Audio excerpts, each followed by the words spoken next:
In this docuseries, they interviewed a couple cast members that were on Nickelodeon shows that had dealt with some unsavory behavior from Dan Schneider and Dan Schneider's crew.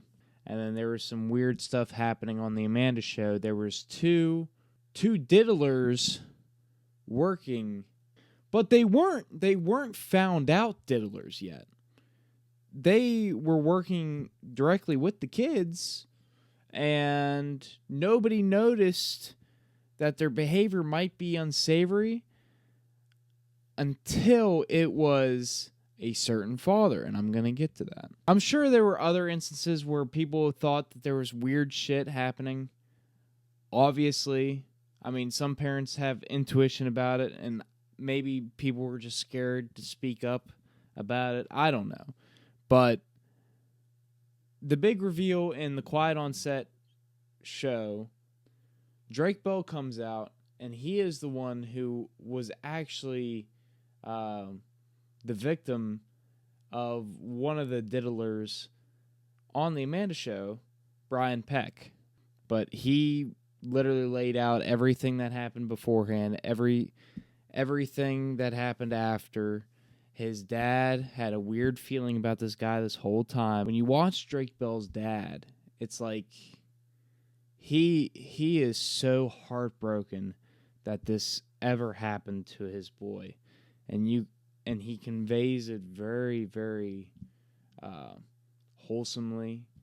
He cries, and it's hard not to watch it and get teary-eyed yourself. The Drake Bell part was the majority of the docuseries.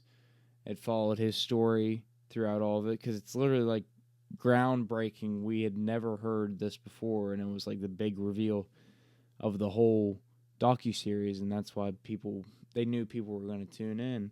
It just makes you mad, man. It makes you furious that even happened, that you're supposed to trust these people, and you don't know who you're working with. And the kids in the industry, they're basically doing stuff to put food on the table for their families. Like when they interviewed the cast of All That from 2003, and they did those like on-screen dares or whatever, on-air dares is what they're called. Yeah. When they do the on-air dares, like it's literally like torturing them. That one kid got doused in peanut butter and had a dog lick the peanut butter off him. Like, how could you not think that would be uncomfortable? That would be uncomfortable for anybody who was in actual fear factor to do that. And then you're having kids do it. Those on-air dares are like literally torturing your child actors. And just everything about that, all that interview with those cast members, man, it's just weird. And I mean, those poor kids, every single child star that was on that, you have to feel for them.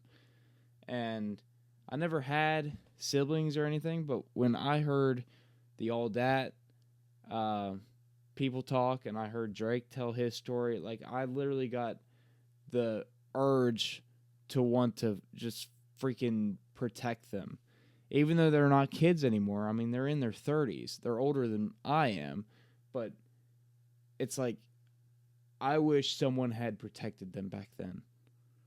And that's truly what it feels like. And that's what pisses you off, is that these are kids and that they're grown now, and not to mention all of the stuff that goes along with that. Just the amount of trauma and stuff that they had to get through themselves. It's nuts. And Dan Schneider did a lot of weird shit and had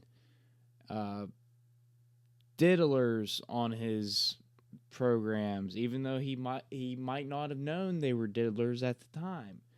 Doesn't mean he was obviously sexist and paid his woman writers less than everyone else and treated them horribly, had them give him massages. Like, what? And in Jeanette McCurdy's book, talks about how he was very controlling, he had outbursts, did a lot of weird stuff. And Victorious had came out. And I remember watching Victorious, and it felt like it was so over-sexualized, even back then. Like, I knew it back then. I'm like, this is like very sexualized. Like, a lot of it I didn't realize that Nickelodeon would approve of this stuff. And I thought of that back then. Because it was literally like, it went 0 to 100 with Victorious, like, really quick. Like, if you actually sit down, like, if you watch Drake and Josh, and then watch Victorious, there is an obvious shift and the content that's there. And I think it was just Dan trying to get away with as much as he could. And then he had those web series with Ariana Grande. Like, dude, we obviously know what you're doing. And when I was a kid watching Victorious and I saw those web shows that are supposed to go along with Victorious, I thought they were freaking weird too. Like, it was so over-sexualized that even, I was 12. When I was 12, I'm like, I see what you're doing there, bud. I feel like more is going to come to light pretty soon. Apparently, there's supposed to be an episode 5 of Quiet on Set, which I'm really looking forward to. I wanted there to be more episodes. I wanted them to go more in depth. So I've been gone a while. I decided to make this my first video back. I've been busy lately, just life, trying to fight inflation, just working as much as I can. So I didn't have a whole lot of free time to do this anymore.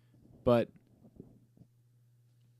that being said, I've wanted to do a video for a while now, because it's been well over 2 months.